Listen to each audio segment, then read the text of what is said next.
A great evening to you. Warm welcome to Prime Business with me, Pius Kojo Baka. Economist Professor Lord Mensah is warning of serious implications on government's projected revenue target for the next half of the year if organized labor goes ahead to embark on an indefinite strike come Monday. Organized labor through the Trades Union Congress say they do not understand why the NPRA would allow SNID to proceed with the deal without further engagement after it initially ordered SNID to halt the procedure. As such, it has directed its members to lay down their tools effective Monday, July 15. However, Rock City, within the last few hours, has pulled out from the transaction. Reacting to the development, Professor Mensah implored government to do all it can to avert the intended strike by organized labor to save the economy from a total halt. That is going to be a huge one. Of course, GPRT, the gentleman you interviewed, has given you a signal. And, it's going to halt transportation.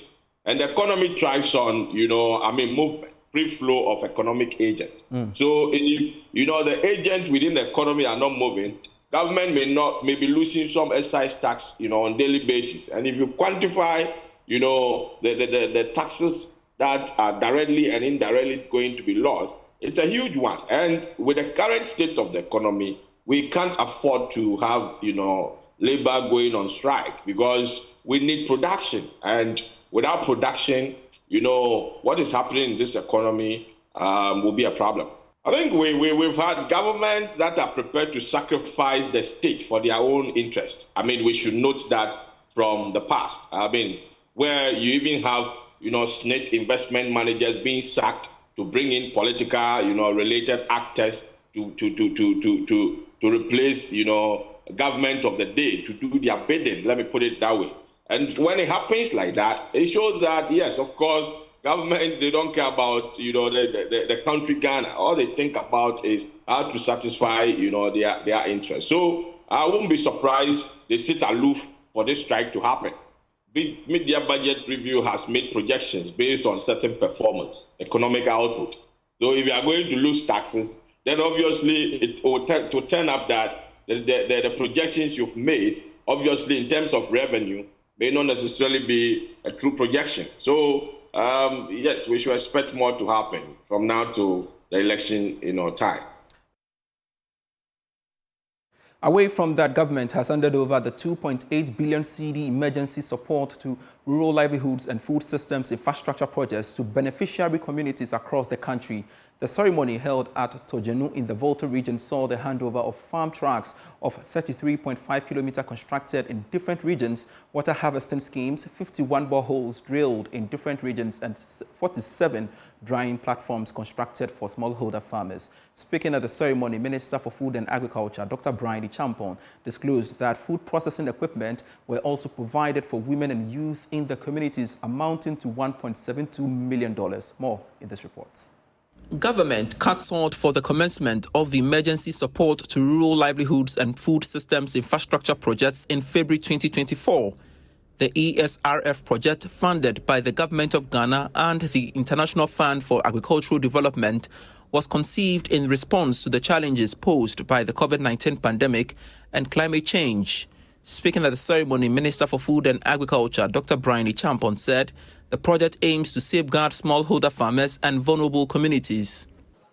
The infrastructure projects being handed over today include farm tracks.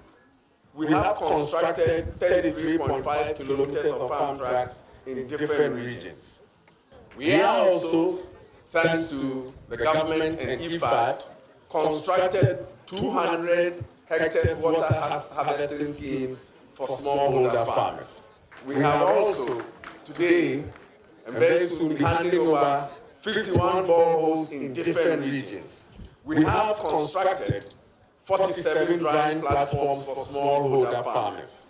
Additionally, the ESRF supported 229 processing groups and individual smallholder farmers, particularly women and youth groups with livelihood equipment.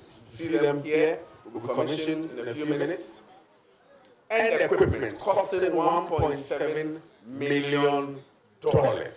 Country Director of International Fund for Agricultural Development, Lakshmi Mola, expressed delight and referred to the ESRF project as a record-breaking one because it has been implemented within the stipulated time frame despite challenges. We're extremely happy to be here today for what is probably a record-breaking period of implementation of 4 years in the handing over of key assets under the ESRF project. While this design was conceived during a period of emergency, which we do not hope to see again, and I mean COVID, the implementation has had to adjust to a rapidly changing environment. The team was able to hasten these changes towards a very impactful delivery of the investments. This is not to say that there were no challenges. The challenges faced by this project were faced head-on and innovatively and out of the box, always ensuring that the benefits were accrued at the last mile, which is here. Project coordinator of the ESRF project, Dr. Hayford Bar Adade, highlighted other aids the beneficiaries enjoyed under the project. Under the project, over 26,700 supply chain actors, including smallholder farmers, benefited from personal protective equipment to prevent the spread of COVID-19. 5,000 vulnerable households received a total physical cash transfers of about $1.5 million, which runs to 21 million Ghana cedis on their mobile phones. Over 5,500 smallholder farmers have also been supported under the Well Food program, where we are giving them processing equipment to process their products. The emergency support to rural livelihoods and food systems infrastructure projects is spread across 14 regions in the country. We want to stay a while longer within the agricultural value chain because government has supported farmers who were victims of the Akuno Dam spillage.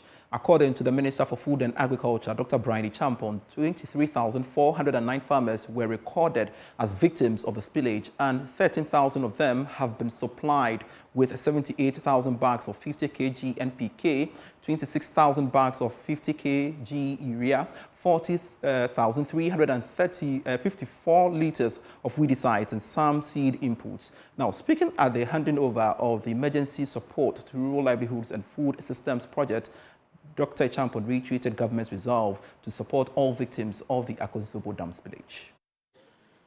We have also, and I know this area was part of it, distribution of flood victims, distribution of inputs to flood victims. We've so far registered about 23,409 flood victims. The registration is still ongoing. We are hoping to register about 35,000 flood victims. Each of these flood victims will receive fertilizers, seeds, and other inputs to support their farming activities. So far, 13,000 flood victims have been served with 78,000 50 kg bags of NPK, 26,000 50 kg bags of urea, 180,146 kilograms of rice seeds, 132,000 kilograms of maize seeds, 190,000 grams of pepper seeds, 120,000 grams of onion seeds, and 40,354 liters of weedicides have all been distributed to flood victims. Turkey farming is fast becoming a lucrative venture for some farmers, but just like the other sectors of the poultry value chain, they are faced with some challenges. Some farmers are lamenting the low consumption of turkey meat in Ghana. This weekend on Food Chain, we explore strategies and processes involved in turkey farming with the CEO of AgroDeep Farm, Samuel Ochre Sapong. Food and Drugs Authority earlier this year banned the importation and consumption of turkey tails, also known as trophy, due to its fatty nature. However, This does not completely prevent individuals from consuming turkey meat. But how profitable is turkey farming in Ghana? Samuel Ochre is Chief Executive of Akuno Dam Farms, and he shares with us how this journey began. I was formerly doing, or let me say at a point, I was doing quail. So what I do is I raise fertile eggs, go and hatch them, and then I brood the quail eggs and then sell them off.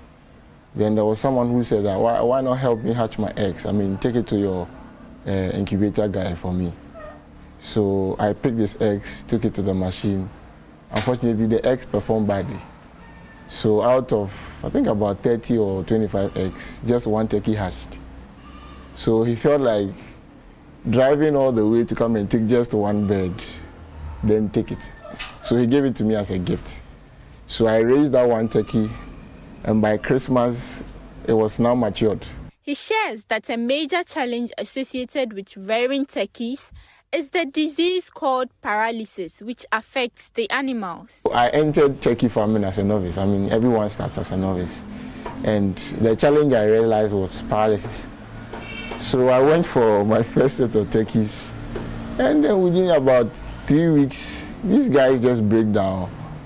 And then their legs are paralyzed. And that's all.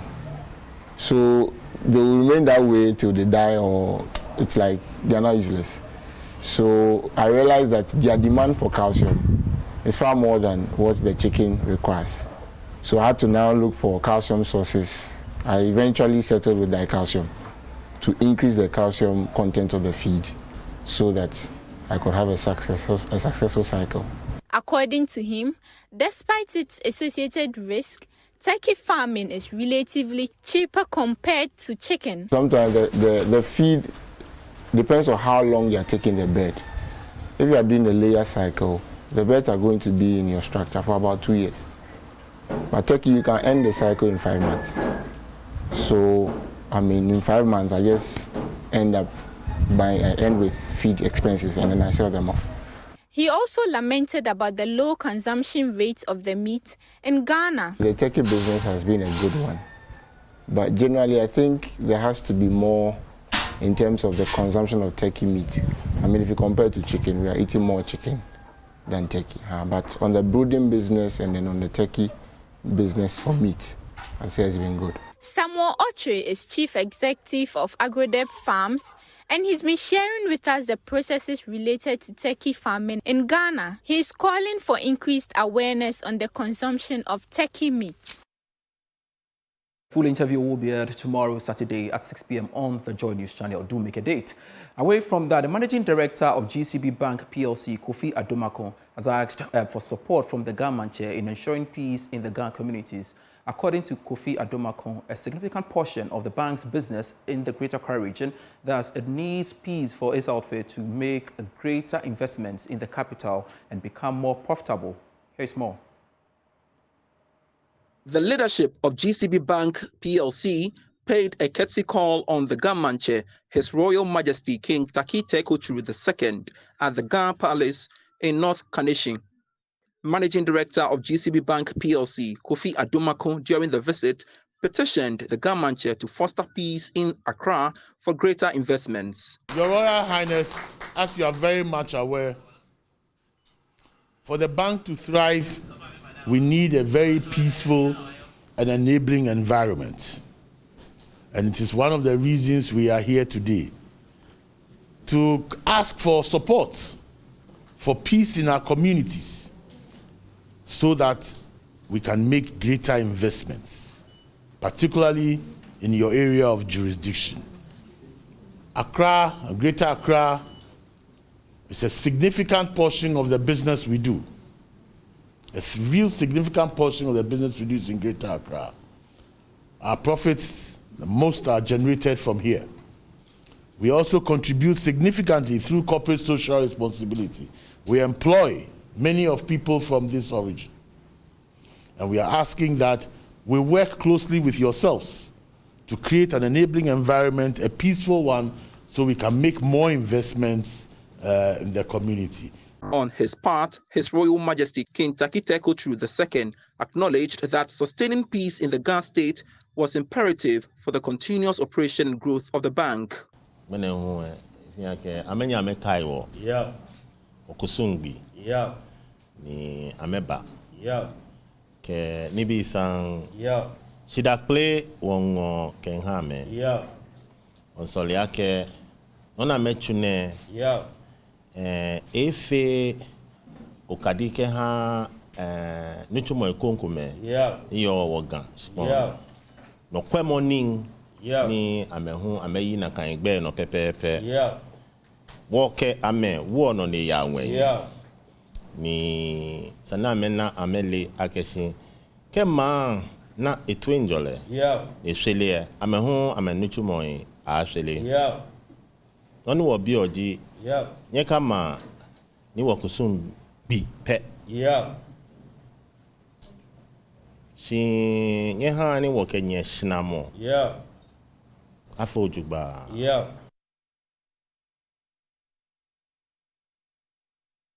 You're still watching Prime Business. The Ghana Health Service says it has made strides in reducing malaria-related deaths in the country. Amidst the struggles, EcoBank Ghana, through its Zero Malaria Business Leadership Initiative, with the support of Multimedia Group, donated $100,000 worth of items to the Ghana Health Service to aid the fight in hard-to-reach communities. My colleague Michael Ashali has more in the following report. Malaria, caused by the Plasmodium parasite, leads to fever, chills and headaches. In the worst-case scenario, malaria kills. In 2021, it claimed more lives in Africa, particularly among children under 5, than in any other region worldwide. In Ghana alone, malaria caused the deaths of over 1,500 people from 2018 to 2022. Dr. Keziamam, who leads the National Malaria Control Program, says they have made more progress in reducing malaria deaths. Last year, we recorded 146 deaths in our health facilities.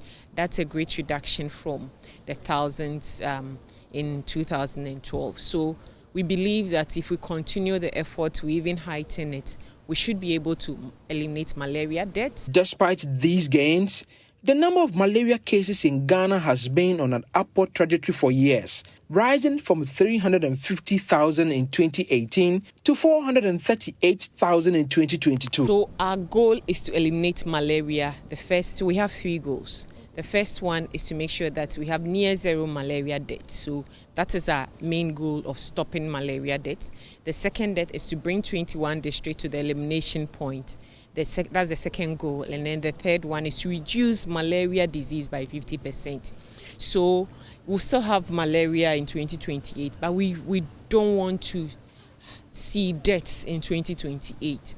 The Ghana Health Service faces the challenge of distributing limited funds across its many initiatives.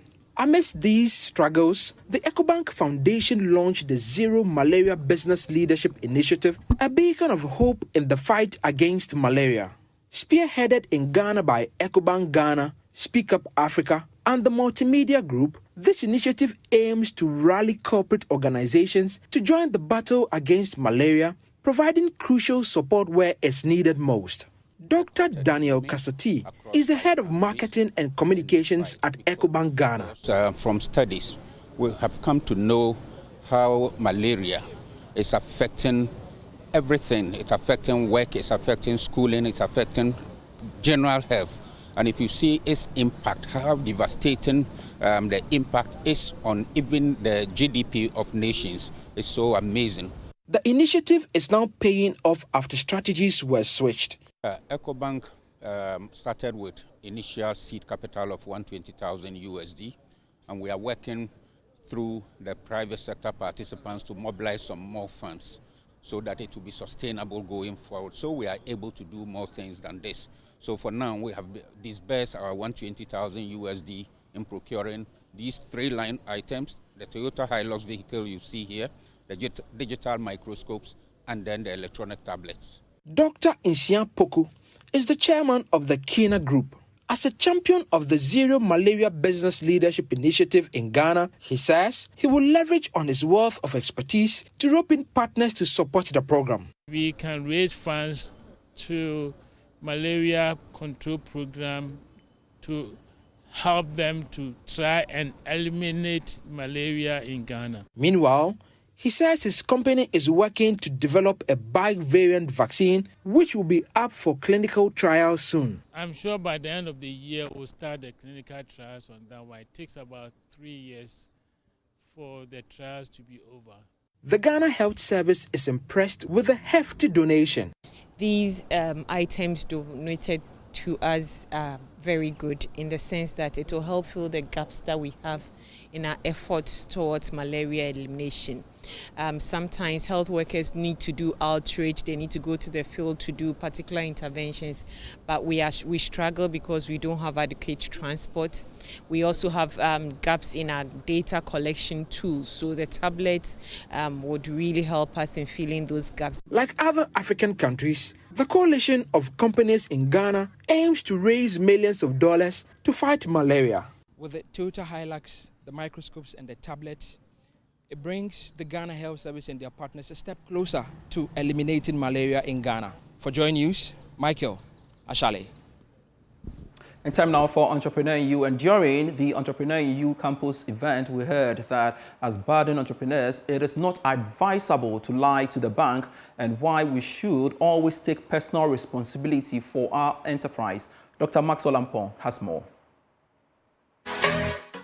There was a question about, is it advisable to take a loan if the amount you want is a subset of the total value you need to execute your mandate, right? If I got it right. Take it from me, those loan agreements are scary. And a lawyer with some experience, a lawyer who has seen thousands and tens of thousands of agreements, is going to draft a loan agreement for you. And everything will be fantastic if everything goes well, until it doesn't. We are having this platform to take care of some of the instances, or to, just like he said, nothing is risk-free, so to kind of cover some of the risks, if you get my point. But taking a loan from a bank is not something you just do if you think it's not going to work out. You have to have, just like he said, you don't just go from Toyota to a Maybach because you've gotten a loan. If it will not do the job, state it will not do the job. The bank will know what to do. Just like he said, you might ask him for 500,000, he might give you 1 million, you never know. But taking a loan from a bank or working with a bank, it's for the big boys. It's for the big girls as well. Don't we want to be big boys and big girls? I mean, you want to bamba, right? That's what we want to do. Therefore, the answer whether it's advisable depends on you and your belief, and your inside you would know whether it will work or not. Lying to a bank is not a smart idea, because again, they always find out. You see what he said? They always find out. The chips always fall. So know that it's going to work. Then come and tell him how it's going to work, and then you get the assistance you need. You live happily ever after. They live happily ever after. As MCA, again, this is a corporate institution willing to work with you on a one-on-one and say nothing is risk-free.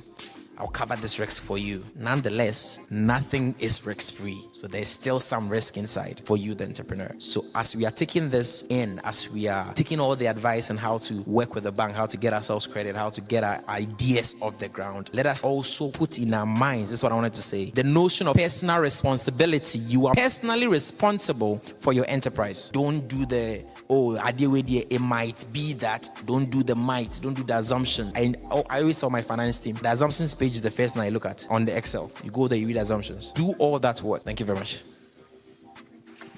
Brought to you by Africa School of Entrepreneurship and supported by GCB Bank, your bank for life.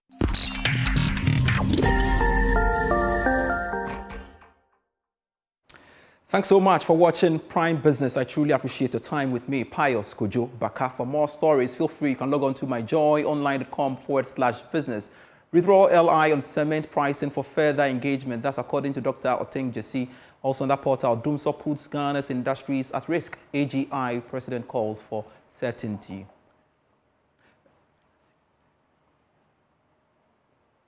I've got more stories on that portal. Do visit there. Thanks so much again for watching. Do have a lovely weekend. Prime Sports is next.